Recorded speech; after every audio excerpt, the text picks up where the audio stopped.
Welcome, welcome, welcome everybody to another edition of Hot Program. I am your host with the most, all the way from the East Coast. And as always, folks, I am in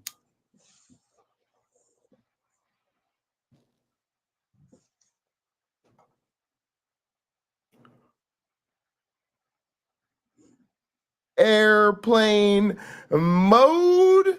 And now a man who, when he renewed his driver's license, answered the question hair color as inevitable. A man who needs no introduction. How you doing today, my one black friend? I'm okay, Pocket Locker. Good to see you. How are you doing? Good to see you too. Good to see you. Thank you, sir. So, Thank you. well, the real question is, were you able to get your driver's license renewed? I will be because my vision when my diabetes is regulated is superb. Probably just as good as about anybody working at the DMV without glasses.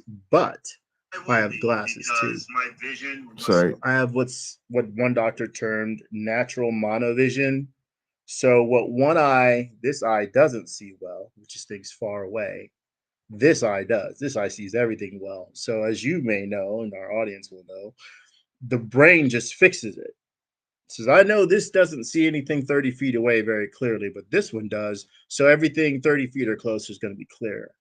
I Oh, guess things really close, like if I'm reading my phone with my right eye, my right eye is like, no, let's not do that. But my left eye is, we can do it all day. So the image is seamlessly stitched together in my brain, unblurred field of vision. I can oh, see very miles. interesting. Yeah. No, I have terrible vision. I have astigmatism in both eyes. You do? All Oh. right. So yeah, so today's topic is Samuel Alito, and the reason today's topic is Samuel Alito is because he's gotten himself into a bit of controversy lately. Um, Specifically, he had an upside down American flag hanging at his house. I think on or slightly after January 6th. Um, and he also had another flag that's called an appeal to heaven flag seen flying outside of one of his other homes. Mm. So he's been asked to recuse himself from the overseeing the cases related to January 6th, up to and probably including the one involving Donald Trump. And he has refused to recuse himself. He's also lied about the flag, so he blamed them on his wife. Mm-hmm. But but his wife blamed it on a conflict she had with the neighbor, and the neighbor actually refuted the timeline of Exactly. that story. So, um, it's a story that's getting a lot of coverage, and I think so. It's because it's a big deal. But one of our friends, Robin Webster, sent me a video of Justice Alito speaking at the 2022 Religious Liberty Summit. I think it was in Rome. Um, Mm. and so I think it's an interesting opportunity to, like, think more explicitly about where he's at with regard to the religious agenda, right? It's a good way to, like, just really hear where he's at with things. And I think, to me, that's like, informing us in our thoughts about the current time that we live in and the Christo-fascists that we have in power. um, Mm-hmm. so yeah, that's our story for today. I'll have some Uh, scriptures for this for our Supreme Court. But go ahead, all get right. started. All right, let's do it. So I don't know what the heck that is.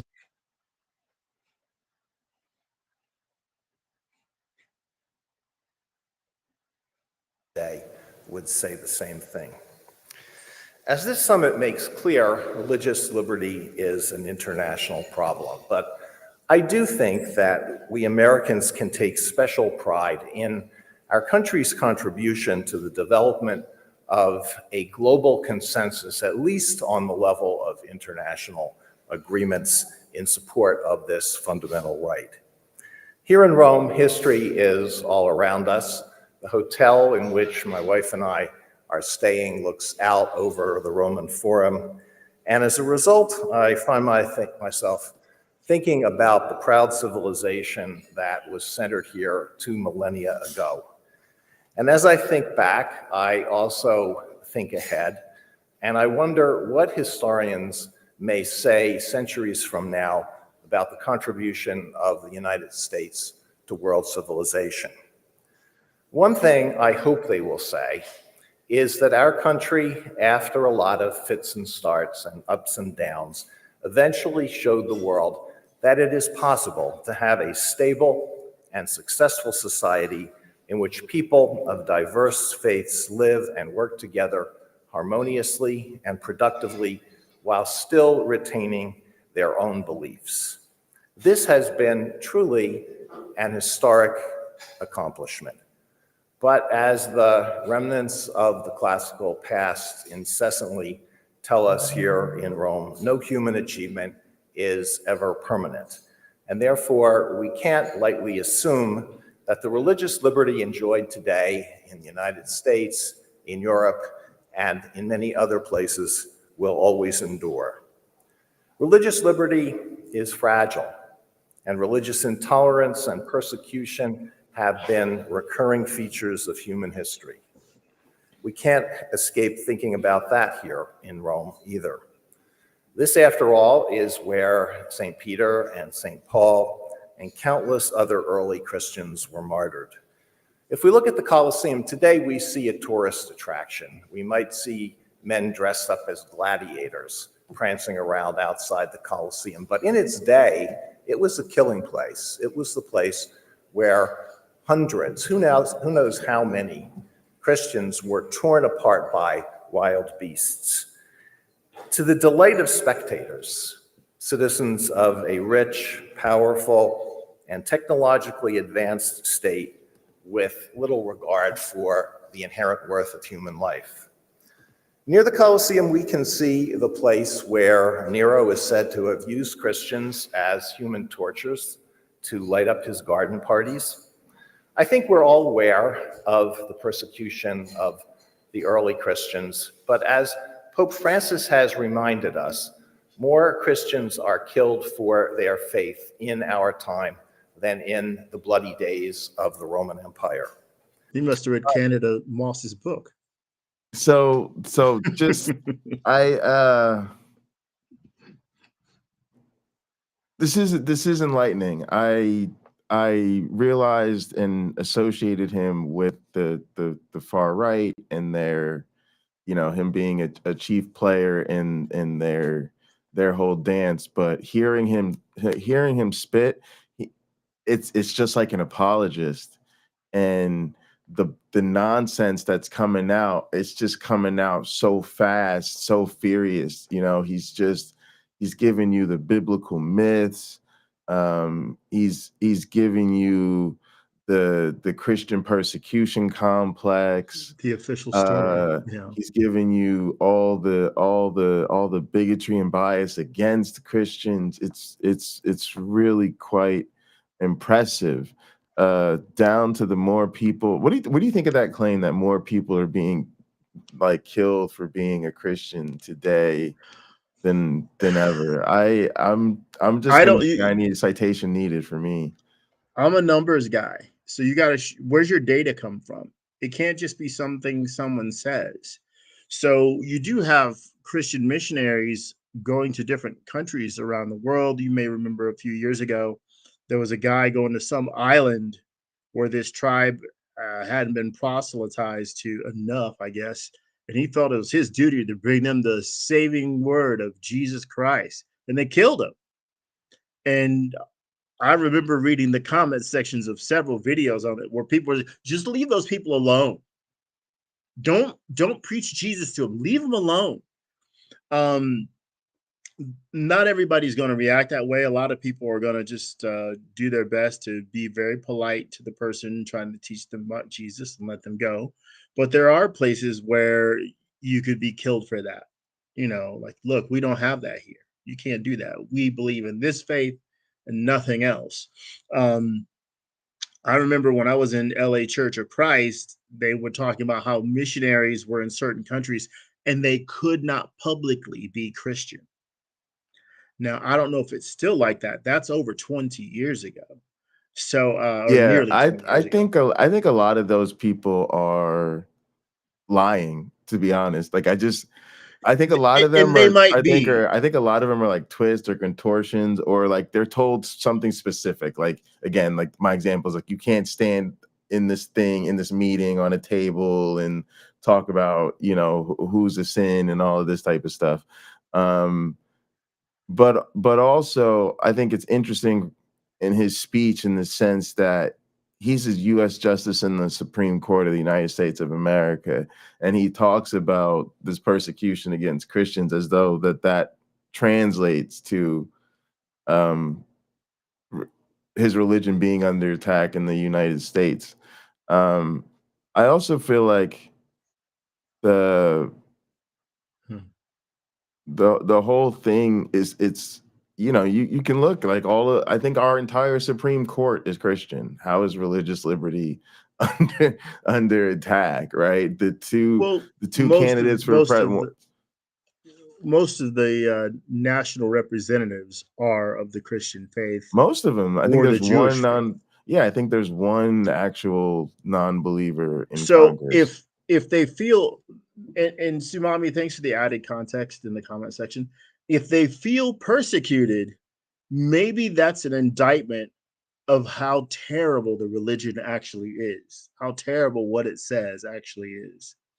I know, again, the more and more I think about running, I imagine myself sitting there in the Senate when people are like, "Well, I'm a Christian," and me just raising my hand because they know that who they're going to come to me like, "We know you have something to say the second you hear that," because I'm going to call them on their BS, right? I'm going to call them on it, and I'm going to be able to read off scriptures to them like it's right here in your Bible if you're a Christian.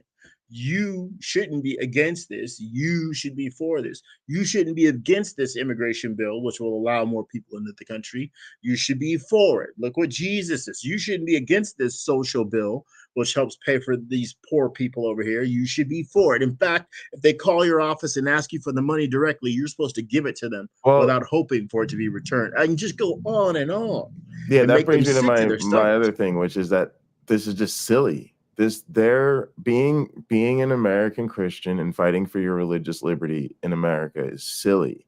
It's so silly. And the other thing is it's coded. It's not really even about that's the thing I think needs to be that I was thinking about this that's really important to hammer on is it matters to fight for liberty, your rights, and all of this stuff when you are already enfranchised, when you are already in power or have close proximity to power, because it means you're doing something else, right?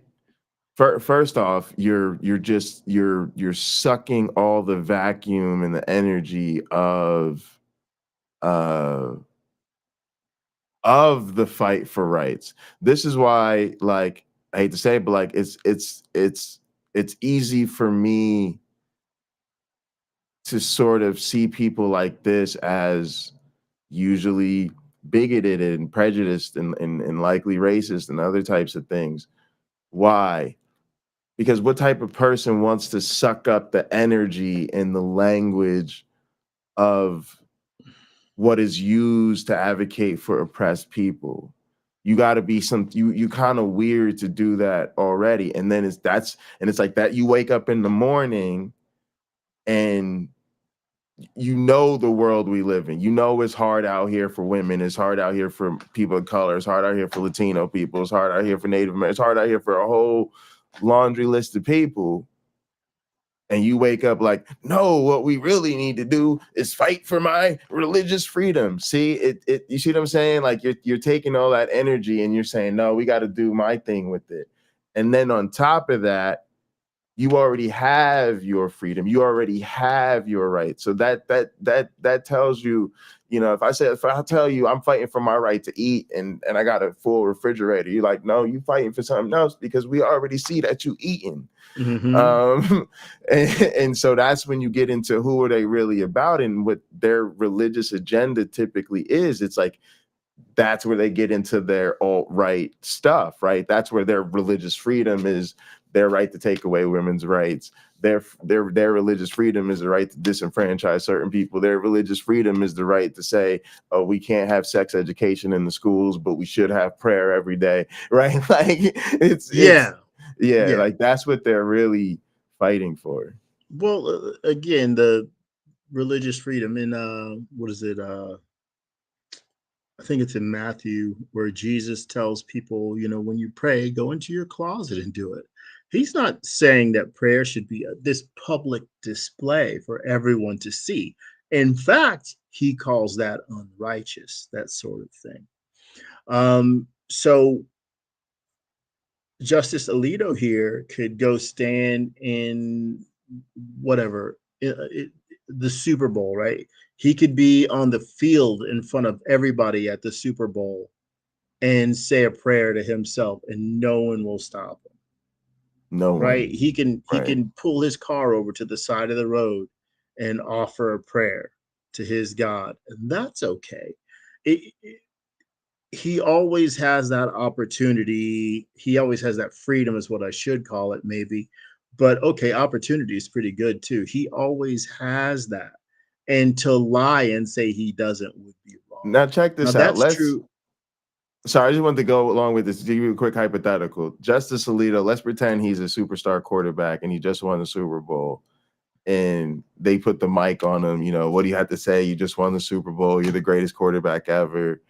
And he goes into I just want to thank my Lord and Savior, Jesus Christ, and yada, yada, yada, because God brought us through. Never mind your teammates, the staff, your organization, your family, friends, your support system, none of that. Yeah, right. Trainers. But it was straight to what do you think the reaction of the stadium is?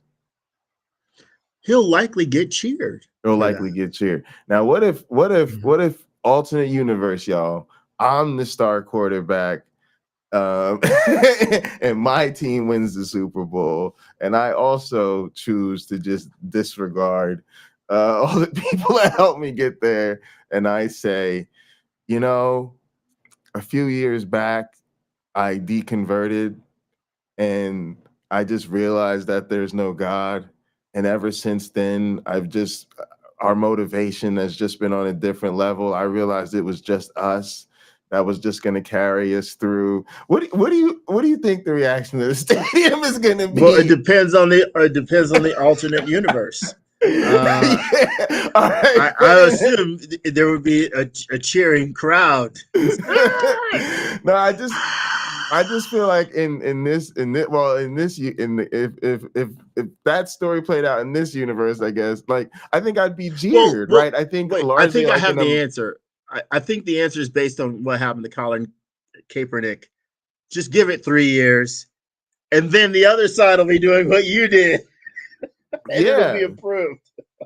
but like that's a great point. Like that's kind of the point I'm trying to get at, right? He's fighting for his religious liberty in a country where actuality, if a football player takes a knee for Black lives, he gets blacklisted.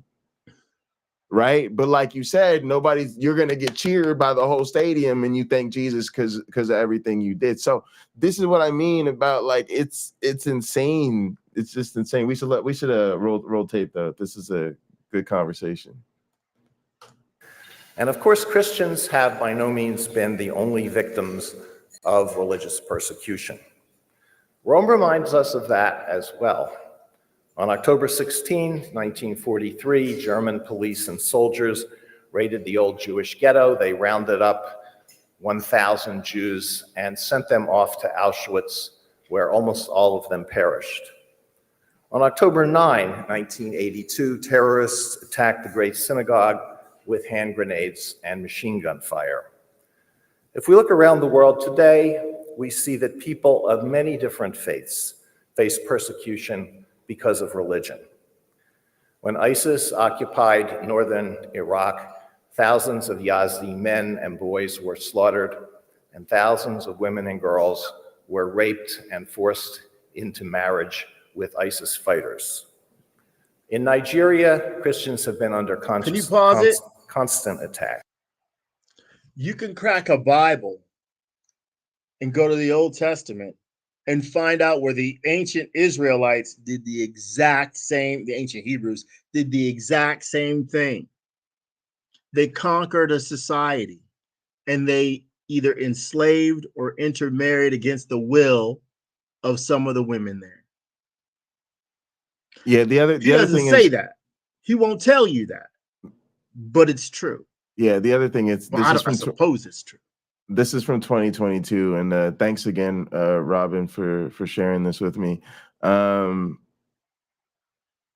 But now, in the context of what's going on, right? Of course, his side is the pro-Israel side, right?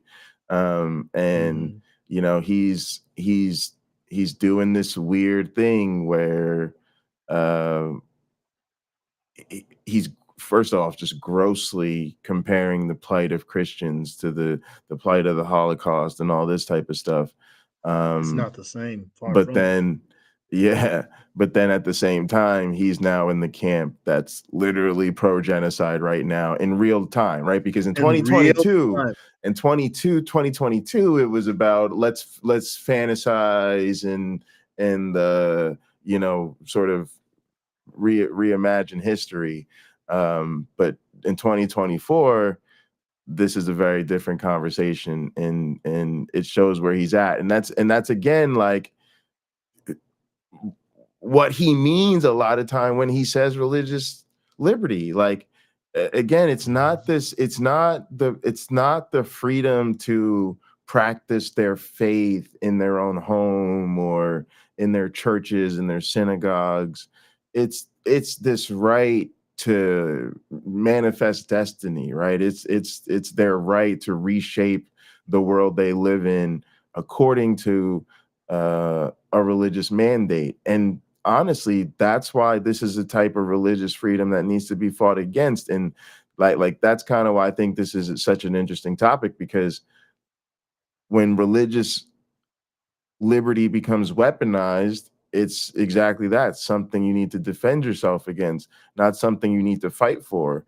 And it's the type of nuance that's going to be very difficult in this country, because like Stephanie Helms likes to say, they're hiding behind God's skirt. And like I say, then when they hide behind God's skirt, well, then we have to go after God's skirt.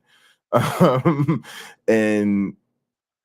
yeah, that's kind of why I think this is interesting to check out. All right, I'll roll for a little bit.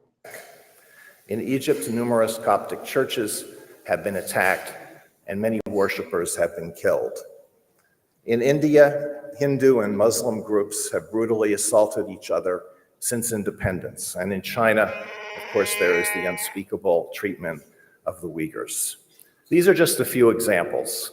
Pardon me for leaving others out, but I think you get the point. Religious persecution is alive and well in the world, and in many places, it is a violent life and death thing. Religious liberty is under attack in many places because it is dangerous to those who want to hold complete power. It also probably grows out of something dark and deep in the human DNA, a tendency to distrust and dislike people who are not like ourselves. I'm not very well positioned to talk about religious liberty outside the United States, Europe, and other economically advanced countries. But in those places, religious liberty is facing a different challenge, and Professor Glendon has referred to that. This challenge stems from a turn away from religion. Polls show a significant increase in the percentage of the population that rejects religion or thinks it's just not all that important. And this has a very important impact on religious liberty because it is hard to convince people that religious liberty is worth defending if they don't think that religion is a good thing that deserves protection. That's perfectly I'm put. reminded of an That is experience. that's literally my stance. Like, I don't think religion's a good thing, and I don't think it's worth protecting. And I literally mean that. Like, I don't mean, and don't get me twisted. I don't think that means that religious people aren't worth protecting. I don't advocate for violence against people because they're religious. But I also don't think that religion should be privileged in public life.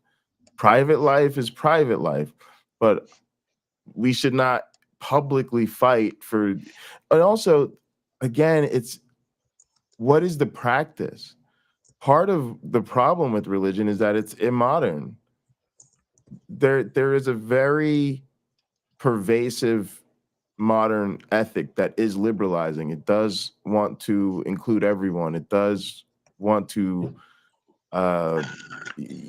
just Excuse me. establish a human kinship, establish a social order of equity and equality, because we're all granted that ultimate equality of one human life.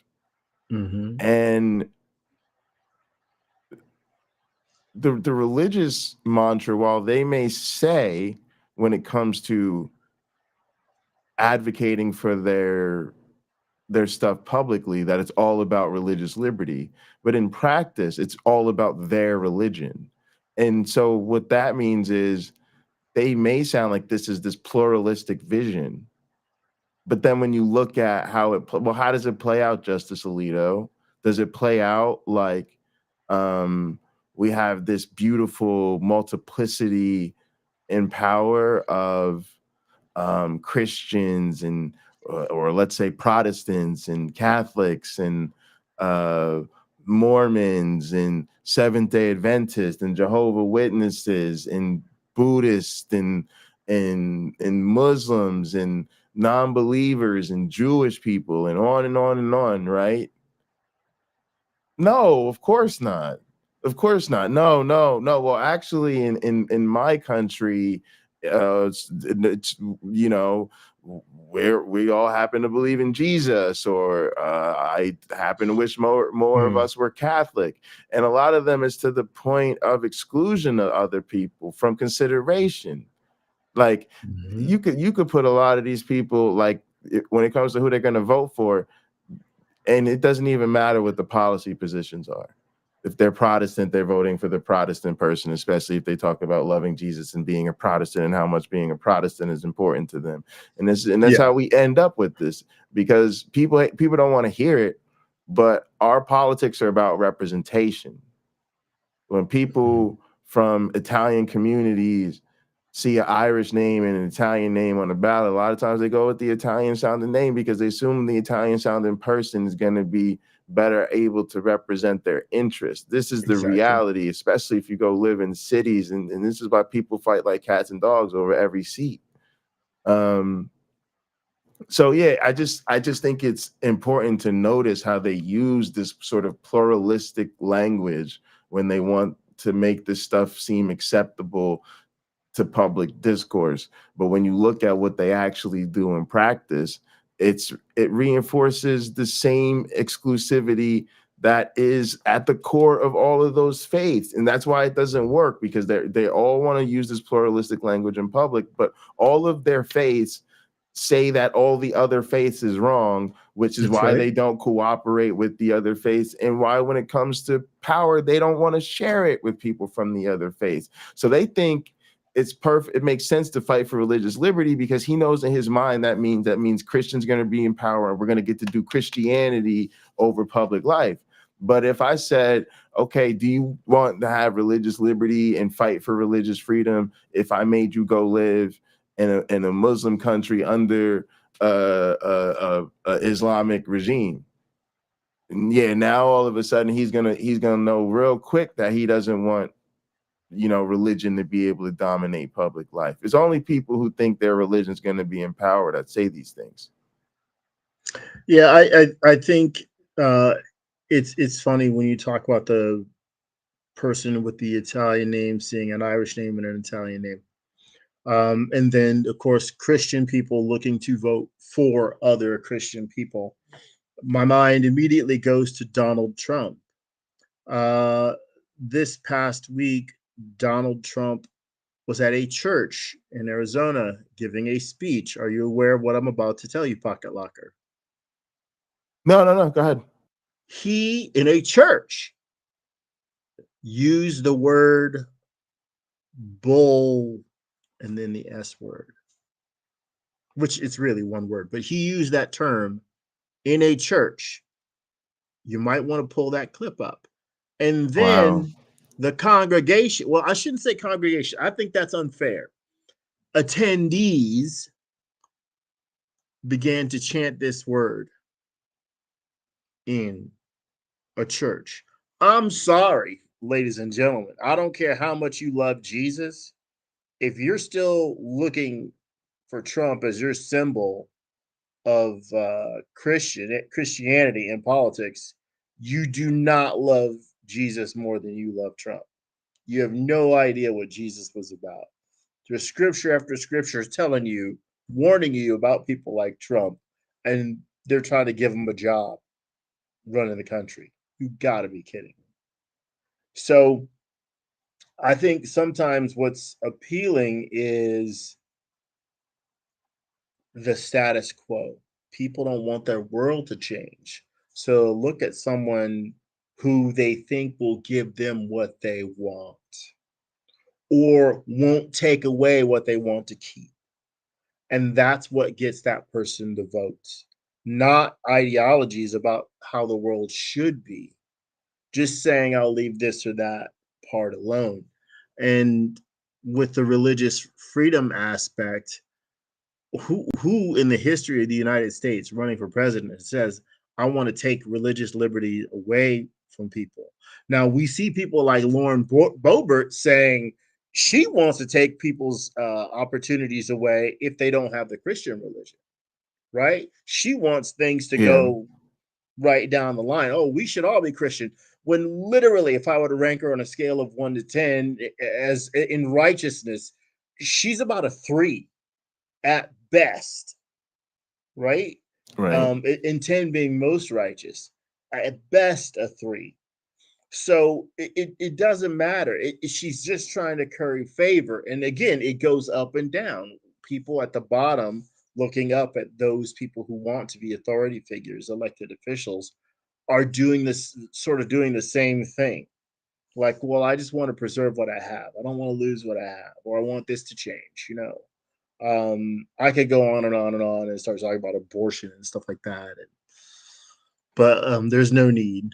We got plenty right here. Yeah. All right, we'll keep going. I had a number of years ago in a museum in Berlin. One of the exhibits was a rustic wooden cross. An affluent woman, a well-dressed woman, and a young boy were looking at this exhibit, and the young boy turned to the woman, presumably his mother, and said, "Who is that man?" That memory has stuck in my mind as a harbinger of what may lie ahead for our culture. And the problem that looms is not just indifference to religion, it's not just ignorance about religion. There's also growing hostility to religion, or at least to traditional religious beliefs that are contrary to the new moral code that is ascendant in some sectors. The challenge for those who want to protect religious liberty in the United States, Europe, and other similar places is to convince people who are not religious that religious liberty is worth special protection. And that will not be easy to do.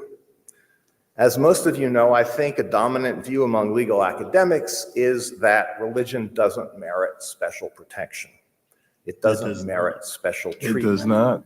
A liberal society, they say, should be value neutral, and therefore it should treat religion just like any other passionate personal attachment. Say, rooting mountain for a biking. favorite sports team, pursuing a hobby, or following a popular artist or group. Now, I think we would all agree that in a free society, people should be free to pursue those avocations, but do they really merit the same protection as the exercise of religion? Does support for a sports team, for example, really merit the same protection as religious devotion? In posing that question, I put aside the question of support for the Notre Dame football team, which I understand has a quasi-religious significance. I'm talking about an ordinary sports team, say an NFL team. And in deference to Dean Cole, I am not going to pick on the Pittsburgh Steelers. Can you pause it? If a larger city, I'm going to use, let's say, Cincinnati, Ohio, whatever, wants a football team, and the city and county want a football team there, so it's something the people want, the government wants. They will give billions of dollars to accommodate that NFL team coming there, because they know, I know they have a football team. They know they will rake in billions of dollars in tax money, money for parking, money for security, right? Because they're charging for their police to go there. And, they know for a fact. So they don't mind spending the money to get hundreds of thousands of people every week during football season to come to their community, be they vendors who will come there and sell things and then patronize stores, blah, blah, blah. It's all worked out. It's all a fine science, right? They know the money's coming. So they don't mind spending it to charm that team. And what does the team have to pay? The team often just basically gets the stadium for free, right? That's what you had to do to draw them there. So, okay, now let's take that same stadium. Let's say the stadium, I went to the Super Bowl, I don't know, when they were in San Diego, like 14 years ago or something, like 16 years ago. There must have been 90,000 people there. How many people in the same town would end up in church on a normal Sunday? Because on a normal Sunday, if I went to Dodger Stadium, whenever the Dodgers play, if it's not a weekday, it's packed. Football stadium. They have built a new football stadium at great expense here. It's going to be packed. Would I find in a city that as big as Los Angeles, are there that many people in church on Sunday? Does religion truly hold that kind of significance still? I think it does. I think a lot of a big city like that has a lot of big churches, and also it's the identity. It's not so much the church attendance, right? It's like you go to that stadium, especially if you go to an American football stadium. Part of the question for me is how many of those people identify as Christian, and I wouldn't be surprised if it was as high as 85% or more. Like it's gonna be a lot, and so yeah, it's even the sort of people who don't go to church. Matter of fact, I think that's a big part of the problem that we have now, is that in a sense the church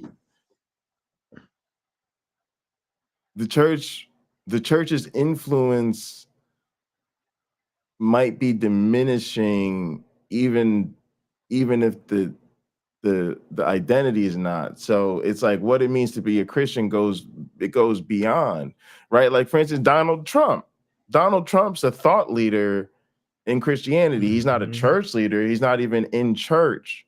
but more Christians probably are marching to the beat of Donald Trump than their pastor. And there's a lot of people who, yeah, I don't know. This is a whole different thing, but yeah, you make a good point. Well, again, I think you're right to call Trump a thought leader. Sorry, though I have trouble funny. saying it myself. I think you're right to say it because I see a lot of not thinking going on from his supporters. They're not thinking critically. They just want to win. Yeah, right? definitely. He just wants to not go to jail or prison, rather, not jail, prison. He just wants to not go. And so a lot of people are kissing his backside to see that that doesn't happen. You know, that he gets special treatment, which I don't think he deserves based on his abuses of other people. I don't think he deserves special treatment. Yeah, let's keep going. Oh, sorry. So we're saying we should keep going. Okay. I'm going to pick on another team, the Green Bay Packers. Any Packers fans here? Oh, I don't see any. Well, if you, I'm going to do it anyway. All right, there are lots and lots of law professors here. I'm not a law professor, never have been, but I'm going to pretend I am one right now and pose a hypothetical question. So let's say that a court has a rule that categorically prohibits the wearing of headgear in the courtroom. On a Monday morning, 3 attorneys are scheduled to appear in court. I'm going to give them imaginative names. I'm going to call them attorneys A, B, and C. Attorney A is a cheesehead. Does everybody know what a cheesehead is? It's a rabid Green Bay Packers fan. And they show their devotion to their team by wearing some sort of headgear that looks like a big chunk of Swiss cheese. So Attorney A is a cheesehead. His form of worship on Sunday morning is to bundle up, pack up his tailgating supplies, and head out for Lambeau Field, which for him is sacred ground. For 20 years, he's never missed a home game. He's incurred frostbite. His wife grew tired of his obsession and left him. But nothing will stop him. The walls of his home are adorned with icons. There is an icon of St. Vincent, Lombardy. There is an icon of St. Paul, Hornig, Notre Dame class of 1956, and others. One Monday morning, he is ecstatic about a Packers victory. He can't contain himself, and he insists on wearing a green and gold cap when he appears in court. He feels he's being restrained. He's not wearing the big cheese on his head, but he wants to wear a Packers hat. That's Attorney A. Attorney B is an Orthodox Jewish man who always wears a kippah. Attorney C is a Muslim woman who covers her head in public for religious reasons. If A can't wear his Packers hat, is it still possible to accommodate attorneys B and C? Well, for me, the Constitution of the United States provides a clear answer. Some of my colleagues are not so sure, but for me, the text tells the story. Constitution protects the free exercise of religion. It does not protect the free exercise of support for the Packers. And for judges like me who cling to the belief that it matters what the Constitution says and what it does not say, that is enough. But okay, is that we'll pause the tape. Now this is okay, of course he's wrong, but this is where he's especially wrong. It protects the free exercise of religion. First off, and I mean this so sincerely, y'all have to understand, fuck the Constitution. I do not care about the Constitution. You have to understand the Constitution, when the Constitution was written, it wasn't written for people like me. It wasn't about people like me. And I refuse to believe that people who thought that it was okay to create a world based on slave labor in a land that they secured via genocide in a world where they wouldn't let their own wives vote. I just refuse to believe that these are somehow people touched by literal God in such a way that I should, in 2024, give a fuck what they thought. This country needs to. Better societies are based on newer constitutions, right? So if we're not going to write a new updated constitution, we need to sincerely revise the one that we have. Which has been done, to Crystal's point, 27 amendments for a reason. Yeah, but none in a very long time.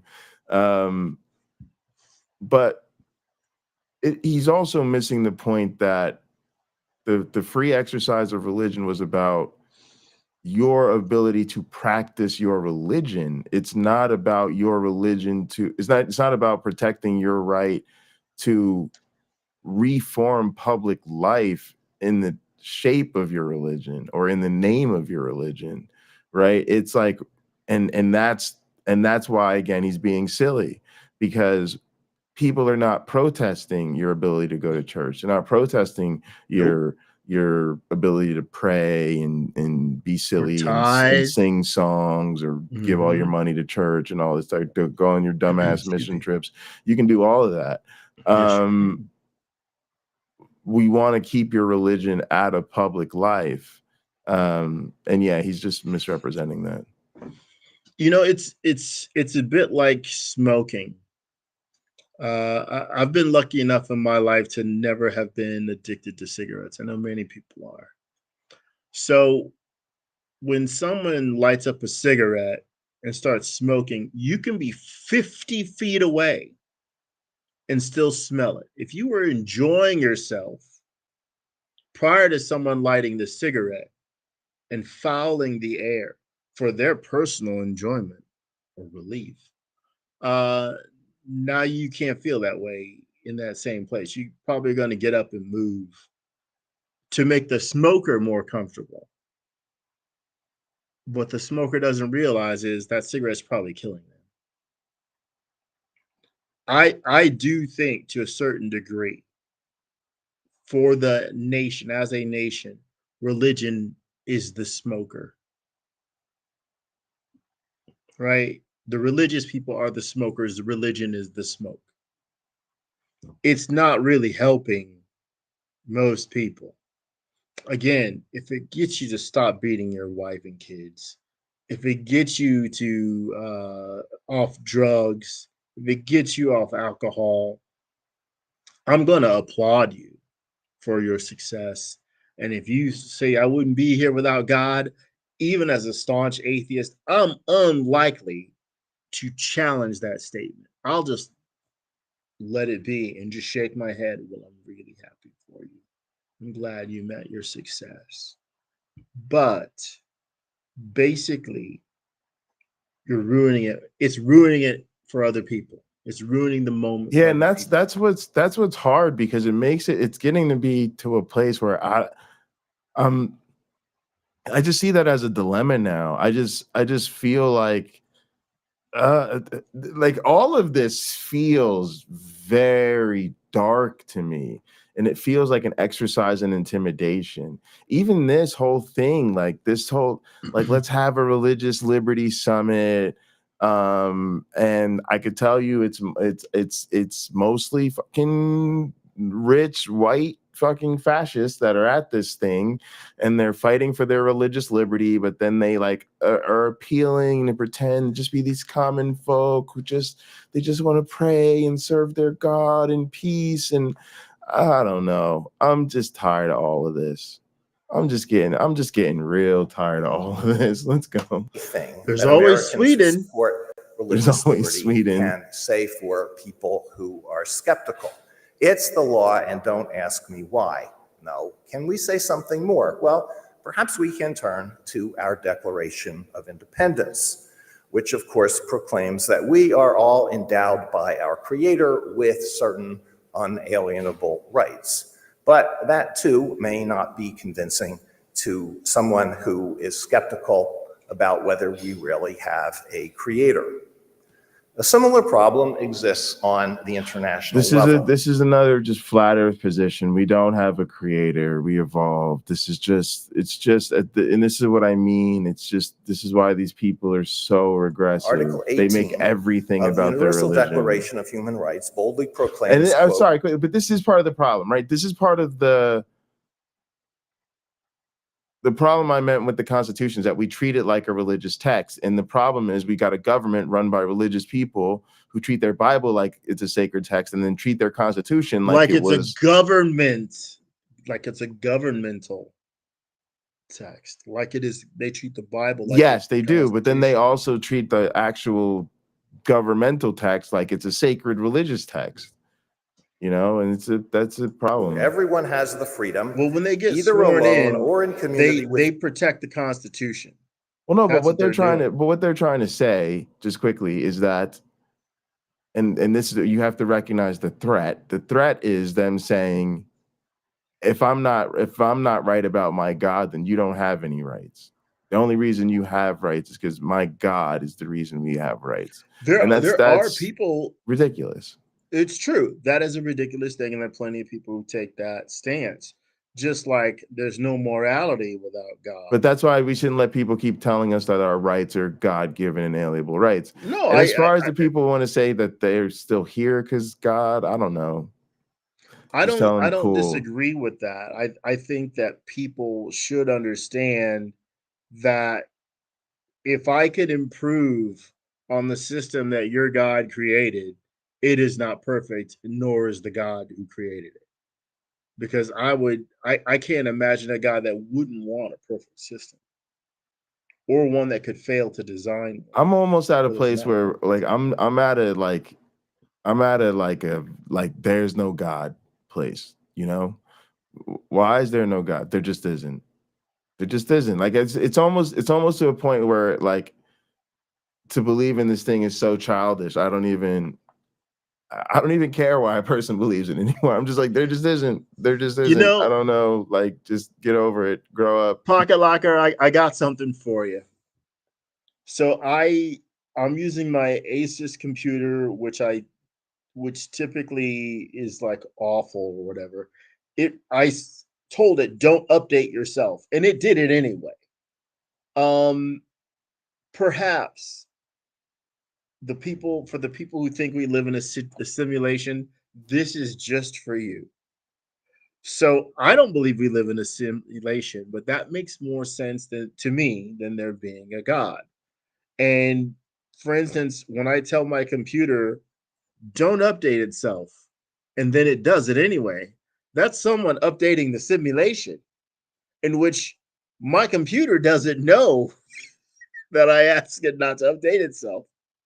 So it doesn't know. It's like, I'm not going to do that because they didn't put that line of code in there that tells my computer that. So the world goes on like I thought it should, except for this thing updates.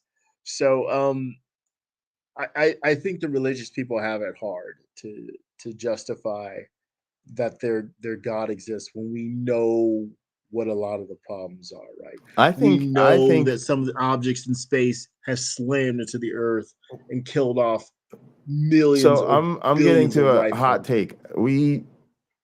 I even see this problem a lot in atheist spaces. I think it's at a point we know there is no God.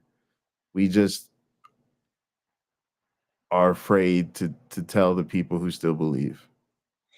Well, I don't think it's that. I think that a lot of atheists don't want to hit the brick wall in the argument, well, then prove there's no God.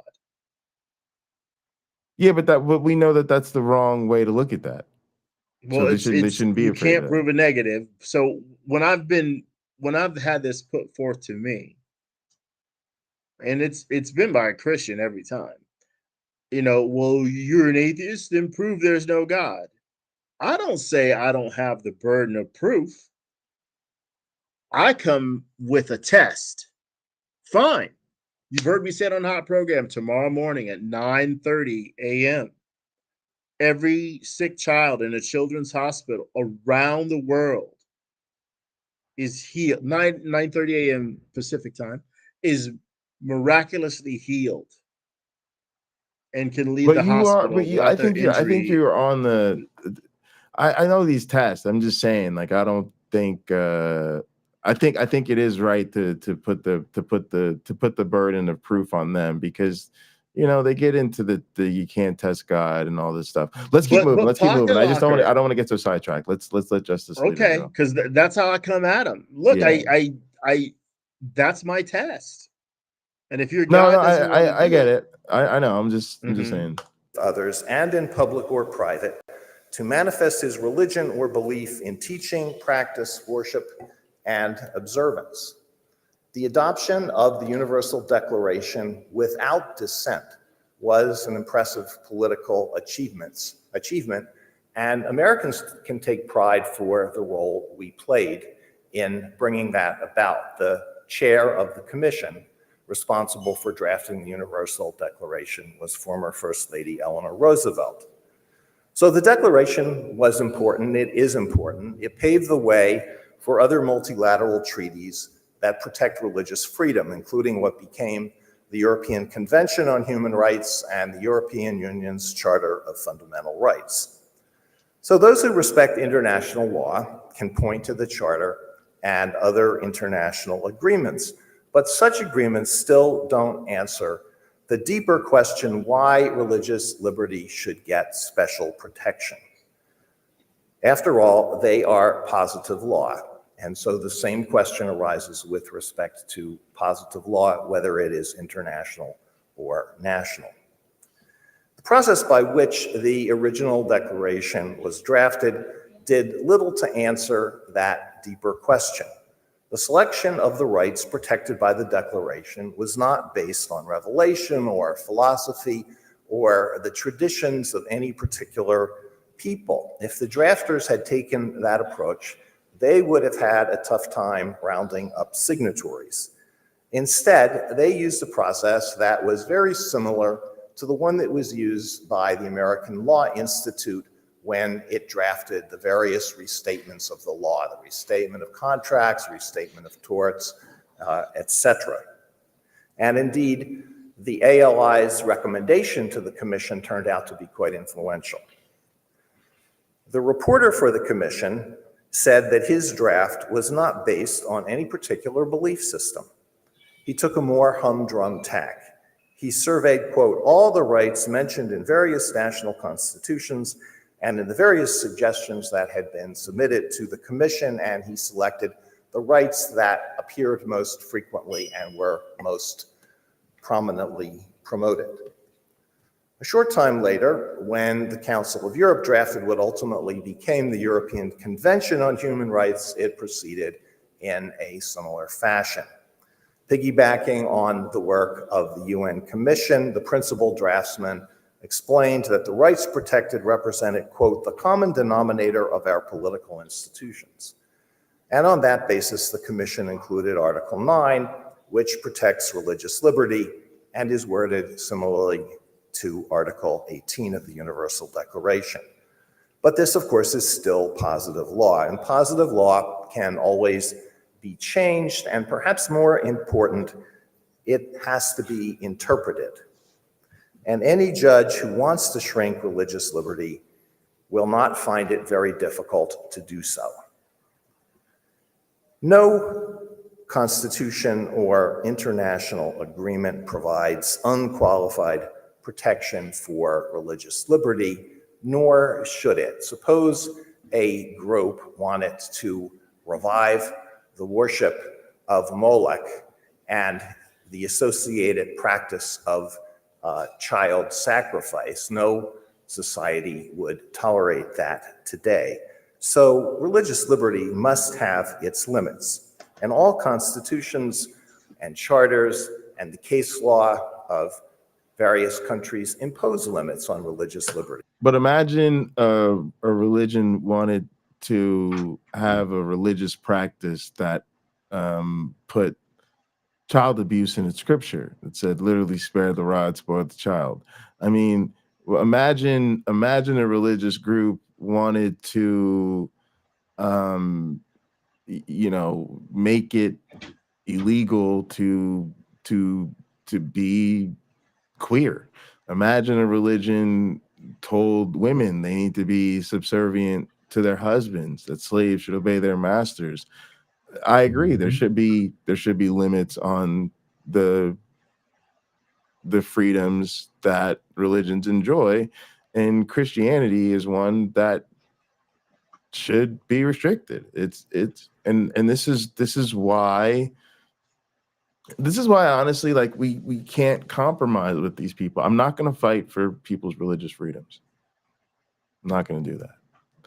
I'm not going to privilege your falsehoods to be worth my effort. They have their religious freedom. They don't need to fight for their religious freedom. They need to be told that they're wrong. I think the issue, probably the biggest issue for me in this, is the hypocrisy.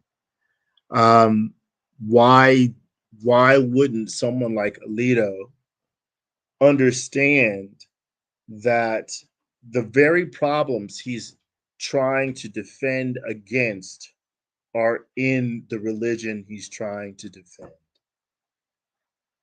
They're baked in. Hey, I want people to have religious liberty, specifically people that agree with me. Well, the same book says people shouldn't have religious liberty. If the town doesn't want to convert to your religion, you kill them off. That's what's in that Bible.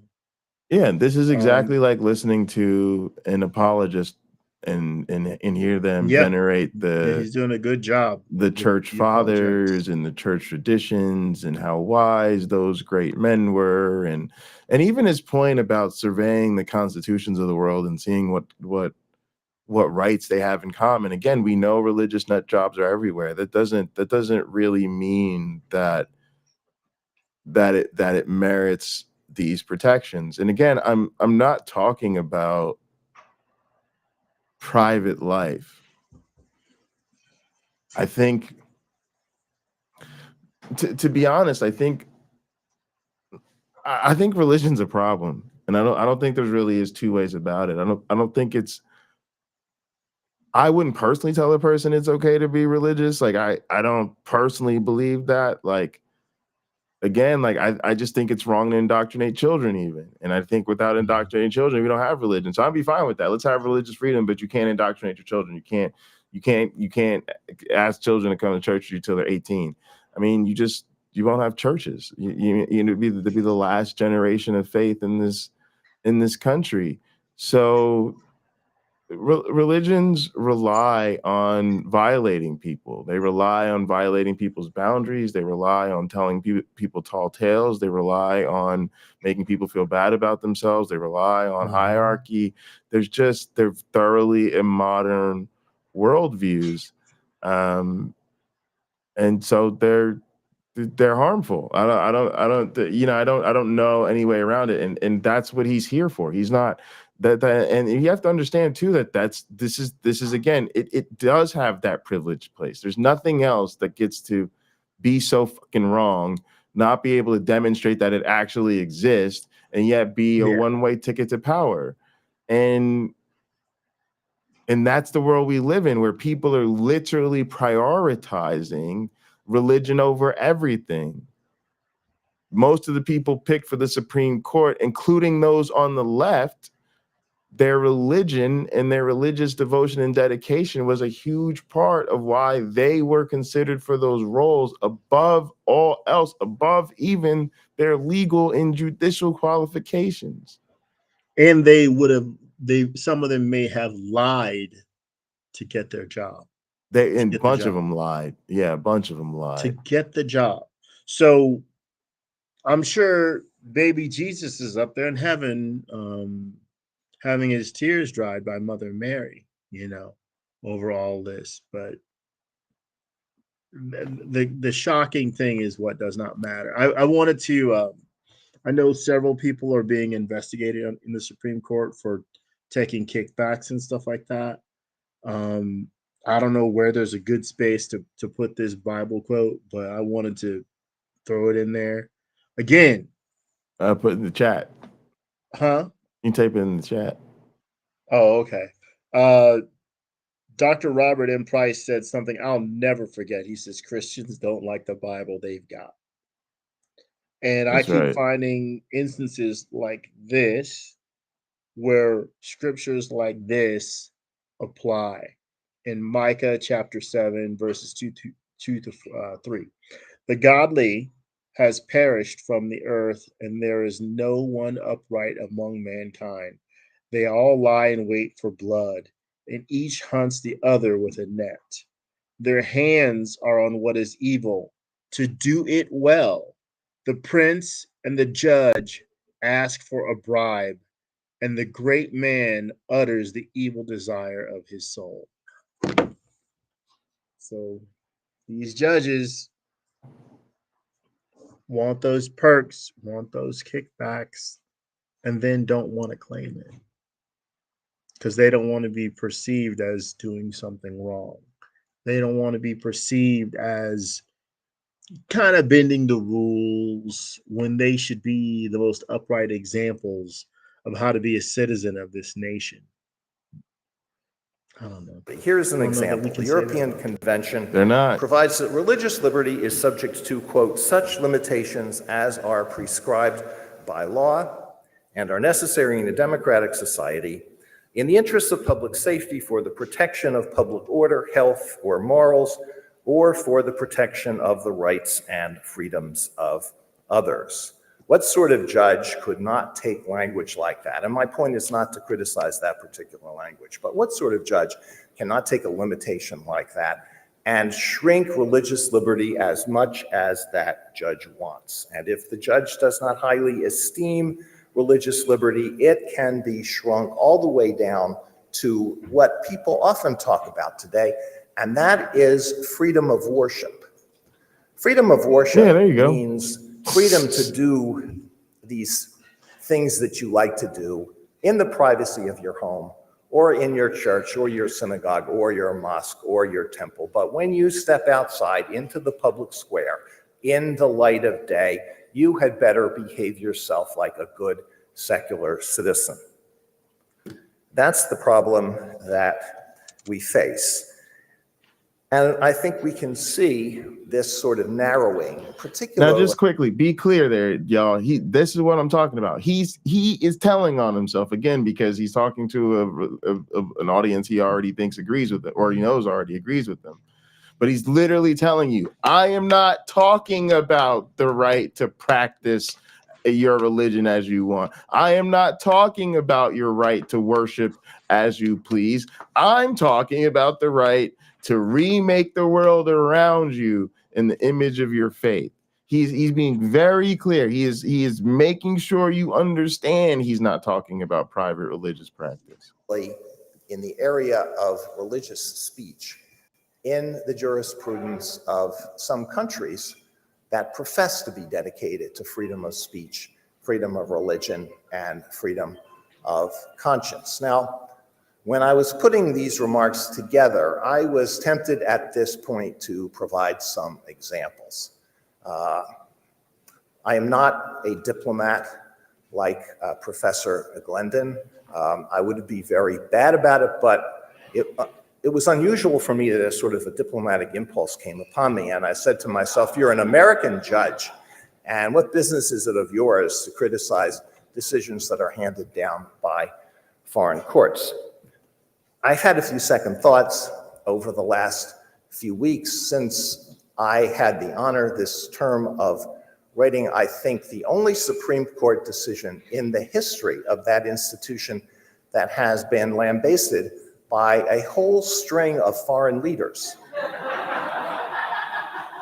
who felt perfectly fine commenting on none of American his jokes law. are funny. None. One not of a these single was one. So bad. Former Prime Minister Boris Johnson, but he paid the price.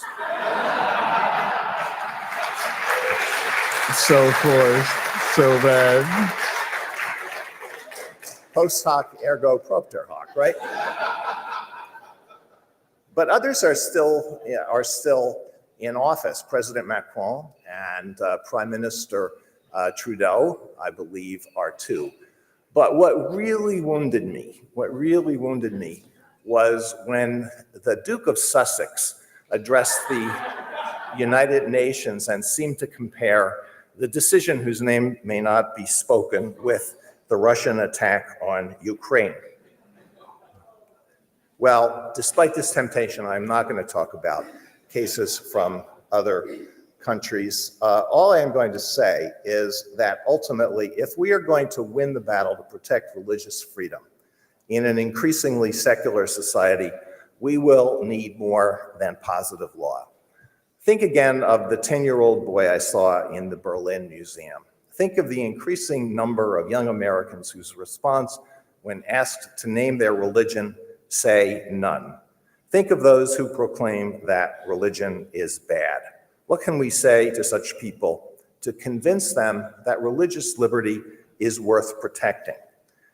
That is the challenge, and it is a challenge that will not be met by federal judges for whom the Constitution should be enough, and it certainly will not be met by people of my generation.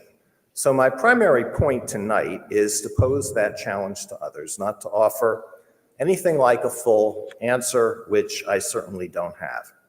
Nevertheless, I'm going to offer a few brief thoughts.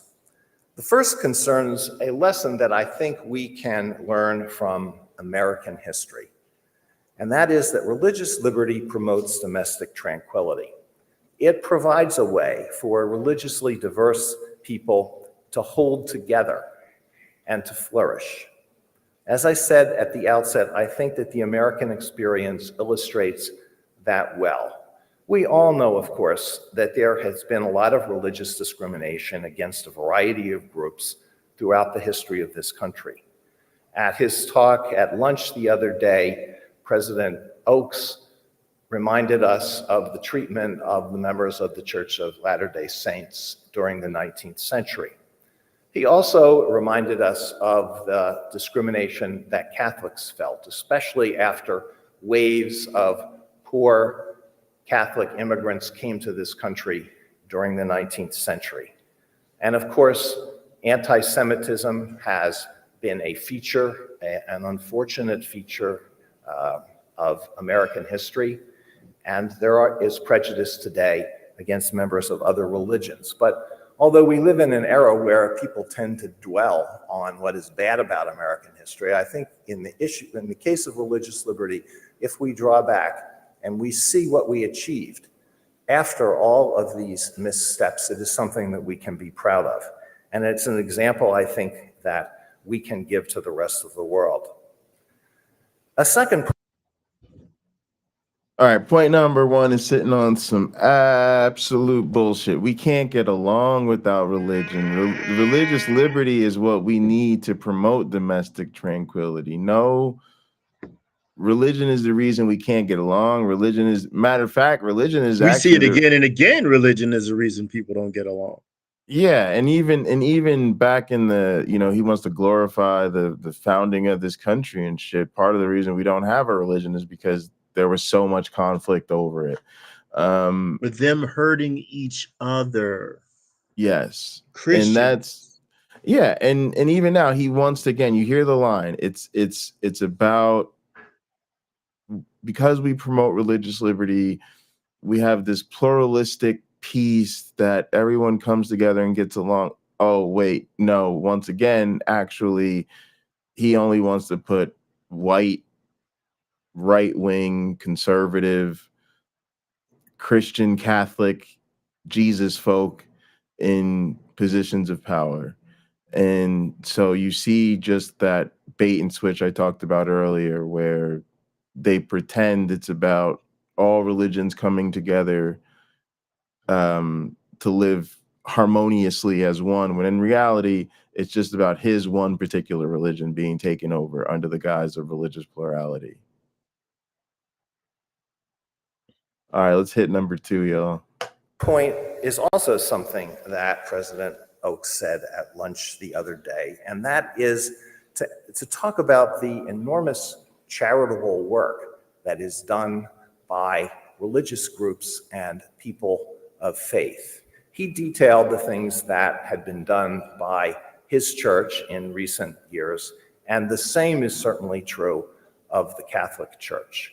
2 terms ago, I wrote an opinion in a case called Fulton, which concerned an effort by the city of Philadelphia to expel Catholic social services from the foster care program. And as part of that opinion, I recalled the history of providing help for orphaned and abandoned children. The first orphanage is thought to be one that was founded by St. Basil the Great in the 4th century.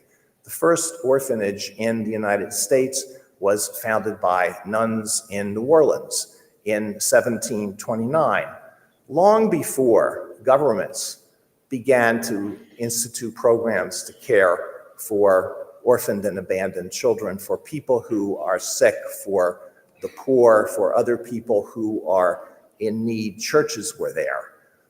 They have a long history of doing this. They continue to do it today, and it's something that I think we can remind our fellow citizens who may not be religious themselves about.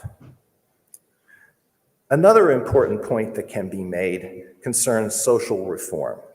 Religious liberty has always fostered has often fueled social reform. It's not an accident, I think, that leaders of the movement to abolish slavery, both in Europe and in the United States, were very often men and women of faith. Nor is it an accident that the most prominent leader of the American civil rights movement in the 1960s was the Reverend Martin Luther King Jr., an ordained minister. By drawing This is just Christ washing history. Just everybody that was good, religious, was a Christian. Everybody, the best civil rights leader believed in Jesus. And it's just really bad.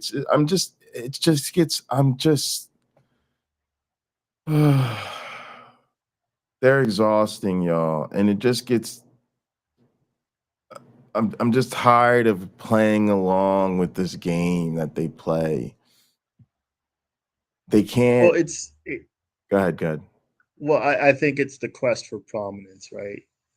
Prominence and dominance by creating a false narrative that reassures people that it's going to be a good decision based on faith. We're making a really good decision here. Even though that isn't the case, a more reasoned approach would be better. Not just so that Jesus. Again, I don't know what the hell I'm talking about.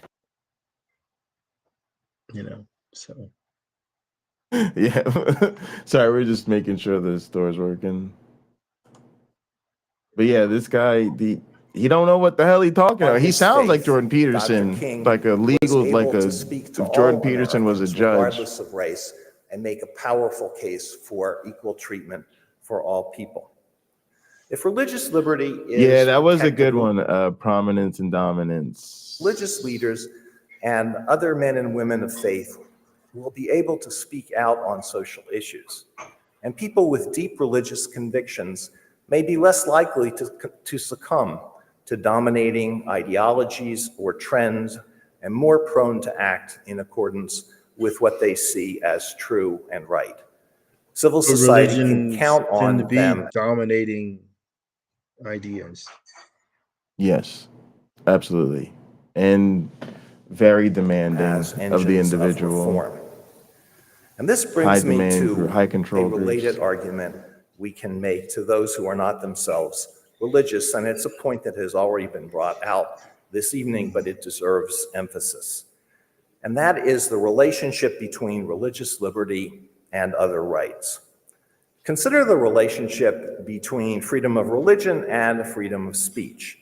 The exercise of religion very often involves speech, a spoken or written prayer, the recitation of scripture, a homily, a religious book or article. These are all forms of speech. They are also forms of religious exercise. If this sort of speech can be suppressed or punished, what is to stop the state from crushing other forms of expression? Or consider the relationship between freedom of speech and freedom of assembly. A religious service in a church, synagogue, mosque, or temple is a form of assembly. If a government can ban those assemblies, will it hesitate to outlaw others? Matter of fact, here. So let me say two things. You can protect all these other rights without protecting religion explicitly. And number two, I would actually probably support protecting all these rights, except in the cases of religion. Because again, he's bullshitting, he's lying. How religion is used, especially how he wants religion used, is to limit other people's rights. Limit other people's rights. So you want to say, oh, without religion, we wouldn't have these other rights. No, your religion is why you took away women's bodily autonomy.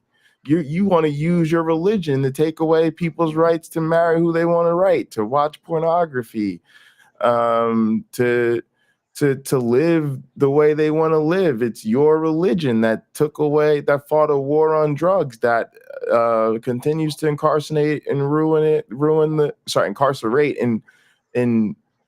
lives of nonviolent offenders who just want to do what they want to do. Because again, you're focused on taking away their rights.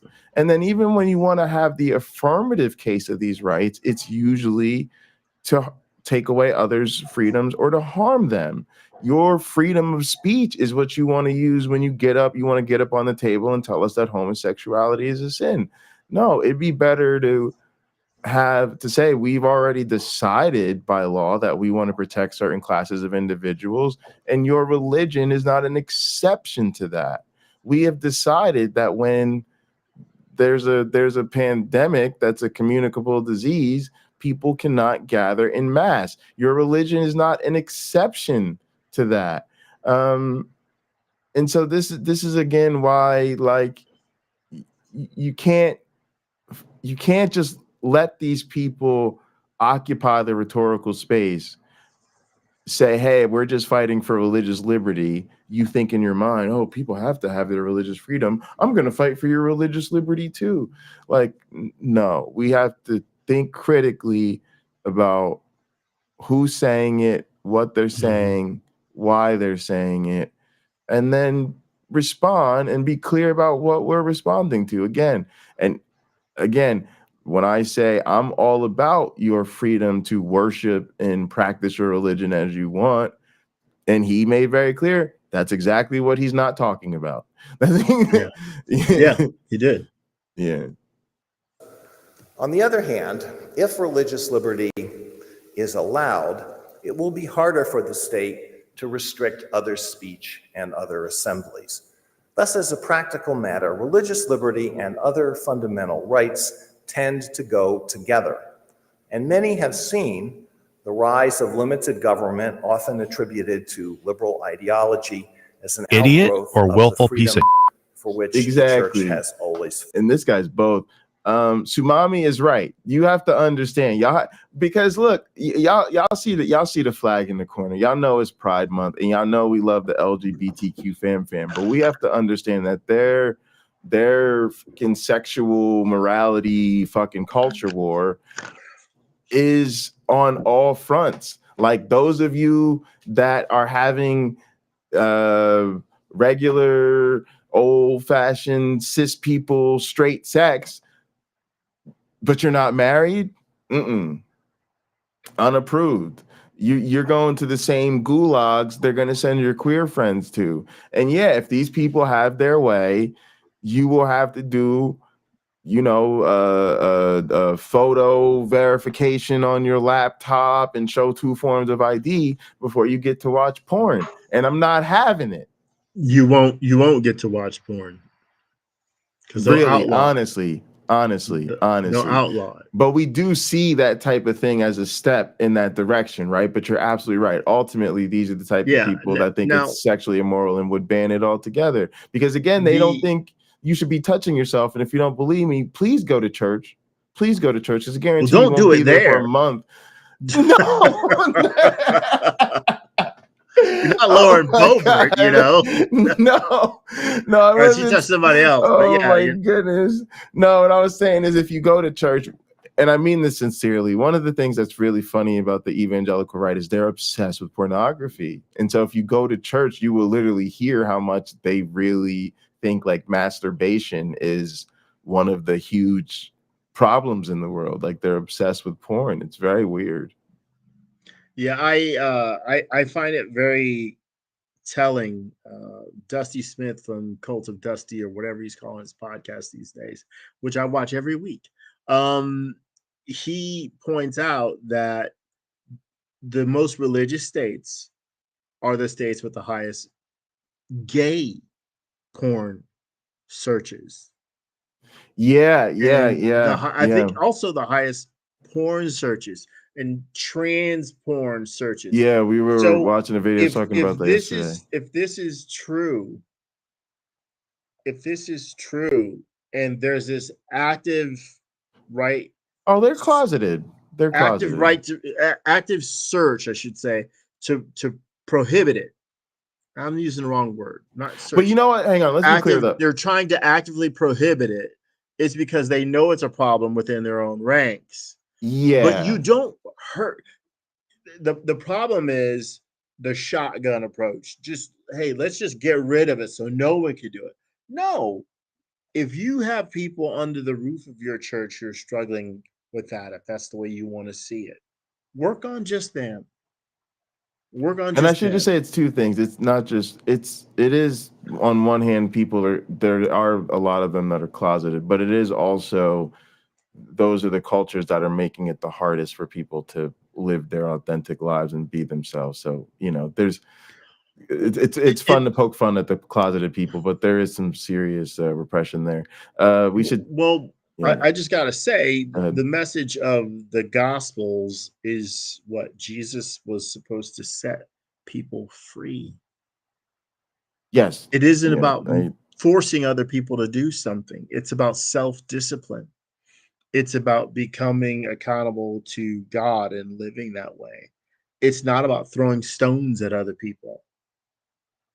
It's not. Jesus definitely condemns that. Yeah. In the Gospel of John. So at least in one case, right? It's looking at what you do and trying to get self-disciplined and self-ordered and not forcing his ideology on anyone else. It's just not there. It's not in the text. Thought. So powerful is religious liberty that it even helped to bring down what once seemed an indomitable totalitarian state. As George Weigel wrote in his biography of St. Pope John Paul II, a regime that honors religious liberty, quote, by definition ceases to be totalitarian. And the life and work of John Paul II dramatically illustrate that point. John Paul II had personal experience with totalitarian regimes and religious oppression. His years in seminary coincided with the Nazi occupation of Poland, and his early priesthood was under the thumb of the Soviets. Throughout those years, he worshiped and ministered at risk to his life and saw friends and fellow priests martyred. But he was undeterred, and he was savvy. As Archbishop of Krakow, he carefully used his authority to resist the state where he could and expand opportunities for religious practice. Later, when he made his first papal visit to his homeland in May 1979, he drew enormous, ecstatic crowds. The Polish government and its Soviet masters could see that here was a force to be reckoned with. And sure enough, the next year, the Solidarity movement with connections to the church brought about the strike at the Gdansk shipyard, which in turn led to the fall of the Polish communist government and contributed to the fall of communist governments throughout what was once known as the Warsaw Pact. As Mikhail Gorbachev admitted, and as historians like Paul Johnson have shown, John Paul II played a big role in the Soviet Empire's demise. In making these observations about the case that can be made for religious liberty, I must recall another event that occurred here in Rome, and that is the promulgation 57 years ago of the encyclical Dignitatis Humanae, in which the Church boldly proclaimed that no person should be, quote, forced to act in a manner contrary to his own beliefs, whether privately or publicly, whether alone or in association with others, within due limits. As the title of the encyclical reveals, in English, it is, of course, on the dignity of the human person. The foundation for this liberty is the dignity that is owed to every single human. When the state signs on to protect religious liberty, it necessarily signs on to a particular conception of what it means to be human, and that conception entails a respect for a panoply of rights. These are just a few thoughts about what may be said to a skeptical culture about the protection of liberty. And make no mistake about it, unless the people can be convinced that robust religious liberty is worth protecting, it will not endure. I want to quote something that was said by the judge who is the namesake for Professor Glendon's chair. I'm sure you've heard this, but it too is worth repeating. Learned Hand wrote, "Liberty lies in the hearts of men and women. When it dies there, no constitution, no law, no court can do much to help it." I had originally thought that I would end my talk at this point, but it struck me that is a pretty gloomy note, and I don't want to end on a gloomy note. I don't think we should be gloomy about religious liberty. So I'm going to add another reminiscence that goes along with my reminiscence about the 10-year-old boy in Berlin. This one relates to a trip I took to China in 2016. During my lifetime, the People's Republic of China did its best to eradicate religion completely, and yet it failed, just as the Roman emperors, who spent centuries trying to destroy Christianity, failed. In China, there are now more Christians than there are in France or Germany. And if trends continue, the number of Christians in China may surpass those in the United States. These claims never make sense to me. Like, oh, they tried to end our religion forever to make, but now there's more of us than anybody else. It's just not how that works. Let that be a lesson to history. Overwhelming sense of impending doom. Just take it over. Put your people in charge and take it over. Then you can direct it whatever way you want to. You don't try to end it. No, it's a waste of time. It'll be self-funding if you take it over. Right. Just join them. Just claim you're one of them. Yeah, don't even try to. I know the situation has changed since 2016, but I doubt that this trend can be personally stopped. During a visit, I had a conversation with a Beijing University student that I will never forget. I was engaging in small talk with this young woman, and she told me that she had an older brother. And I passed over this, I didn't make much of it, and she stopped me and she said, "I don't think you understand the importance of what I just told you. I have an older brother." She had been born during the time when the People's Republic was strictly enforcing its one-child policy. Her mother was a physician. Her mother arranged for her to be born outside of a hospital, so there would be no record of her birth. And after she was born, her parents paid a succession of childless couples to raise her in their home and pretend that she was their daughter.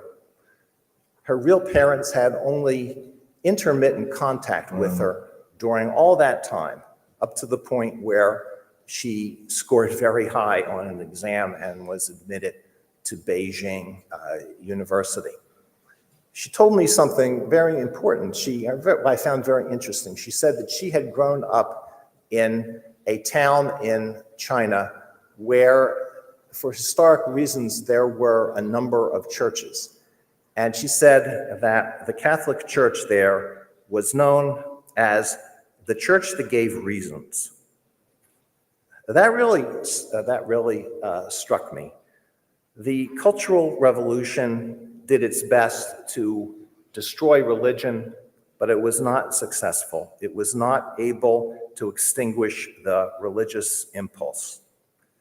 Our hearts are restless until we rest in God, and therefore the champions of religious liberty who go out as wise as serpents and as harmless of doves can expect to find hearts that are open to their message. Thank you very much. Oh, so cringe. Just the cringiness of it all. Well, it's interesting. Again, clearly it's in Rome. There's a Catholic focus, I would imagine. And there was a time where Catholic soldiers went around to different places forcing people to convert, or they would kill them. There was the Spanish Inquisition as well. So religious liberty is two-fisted, also comes with guns and swords. Absolutely. And yeah, I just it's look, we need to keep this juxtaposition in mind. We need to remember that when people come at us and it's just, I'm just a humble Christian and I just want to pray and I love Jesus and God is love and Jesus is how I've come to know the truth and understand the dignity of people, that in reality, they're liars who want to use their religion to take away other people's rights. They're not trying to create a pluralistic religious society. They're trying to create a theocracy where their religion is in power. The entire endeavor is completely disingenuous. And this is why I'm starting to lose tolerance even for just regular people who happen to be religious, because for them to continue to overlook this, for them to continue to not see what's going on in the world around them in the name of their religion, and for them to not do anything about it at some point, it's just more than I'm comfortable signing off on. It is unfortunate that there's just so many people in our world that are religious. In that sense, I agree with him. That the cultural whatever change has failed, but I think it's just the beginning. I think it's the early days of the type of social change that is required to deal with religion in terms of the importance of the internet and social media and the normalization of atheism and things like that. It's just a process that's going to take a really, really long time. But me personally, I think it's definitely a good idea to accelerate it, to do as much as we can to push it forward. And I think we do that by just letting people know that, look, we just don't believe this anymore. And I honestly think the facts are in. I think the facts are in. I think honestly, I see that there's no God. That's how I see it. It's just a fact. We know enough to know that the way the world works is not consistent enough with any religious tradition to think that it's true. And there's no reason. We know enough of the world to know that it's not reasonable to expect that God has not been behind the last, 18,000 doors we've checked, but don't worry, he'll be behind the next one. Behind the next one. Yeah. Well, I've said it many times before on Hot Program. Religion is useful. It just is. So for the people in power who know religion is useful, thank you so much. They can easily manipulate the religious people to sort of bend them their way. We see, I don't know if Biden's doing it to the same level that Trump is, but Trump is definitely exploiting people's religion in order to win their votes. Even though he's the very type of person the religion warns you to look out for, it doesn't matter. Right. Because again, they think he's defending something for them. They think he's defending them, even though it isn't the case. So religion, I guess, Pocket Locker, we need to understand that religion, especially early onset religion, is a way of training a mind how to respond not just to the religion itself, but the world and information that conflicts with hard programmed behaviors, hard programmed data.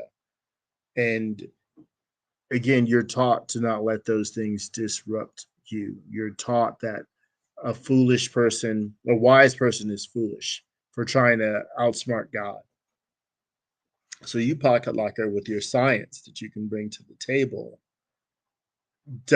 your science isn't met with the same value that religious programming is until it can save a life. And then the credit is immediately stripped away from hardworking individuals like yourself who spent years studying and refining their talents and collaborating to get to that level where you can reach inside someone's body and make a repair, stitch them back up, and send them home the same day. Yeah, that's absolutely right. They give it credit for everything, and that's why it gets difficult. You can't. How do you compromise with that? You can't meet someone in the middle when something is so all-consuming in their worldview. But yeah, that was great. Did you have any other concluding thoughts? Register to vote if you haven't done so. Register to vote. I think there ought to be a way that the individuals of the nation can sort of check our Supreme Court. If we're having justices be immoral, we don't need that. And if they won't recuse themselves, we need amendments to the Constitution so that they don't have to. Hey, if you're president and you appoint a justice, they can't preside over a court case against you. They have no say. It's automatic. They don't have to feel bad about it. They don't have to feel a need to protect you. It's just automatic. You don't get to be Eileen Cannon. You don't get to do that. So I think there needs to be safeguards in there. And I don't know, maybe I should run. It does pay well, but the hours are just horrific. But anyway, I don't know. That's all I got to say. So I would say, if you're looking to level up your citizen game, think about judges. Think about races for judges, and also as you think about other offices, think about the implications for judges. So, and for many places, most places in America, you have the part of the ballot that is what we call the partisan part of the ballot, where each person on the ballot is going to have a party associated with them, Democrat, Republican, Independent, Libertarian, Green, whatever. The judges are usually in what's considered the nonpartisan part of the ballot. So you have to vote for them based on kind of their name alone, and it won't show their party affiliation. So that means you have to do a little bit of extra work to become informed about the judges. Now, sometimes they've sent mailers and they've dropped literature off at your door. You can just read that, make your decisions from there. Other times you may have to go to their web. You may have to look up in advance who the judges on your ballot are going to be, and then go to check them out. But sometimes it can be as simple as, if you vote with a particular party, typically, if you go to your party's website and look at your party's endorsements for that election, they will show you which candidates they endorse in the partisan section, and also which judges they support. So that's probably the easiest way if you're, if your primary concern is usually along partisan lines. The other thing is when you're considering your other offices, your Congress people, your Senate people at the state and federal level, and certainly your executives, your mayor, your governor, and your and who you vote for president, think about the implications that it has on judgeships. That's a huge part of the administration. It makes a huge difference in who gets on the bench. If you look at the case of president, there's a really good chance that we have some Supreme Court justices that may retire. And beyond that, there's talk about, expanding the Supreme Court. Well, one party might consider that, the other party, that's definitely not going to happen. So just some other things to think about that I feel like is a sort of a productive way to wrap this up, because it's sort of what you need to do to make sure you don't end up with a Supreme Court full of Samuel Alitos. Exactly. Yeah. All right, gang, as always, be good to yourselves and each other. Thank y'all so much for tuning in. Please like, comment, and subscribe and share. Thank you guys so much. We'll see you next time. See you next time. Set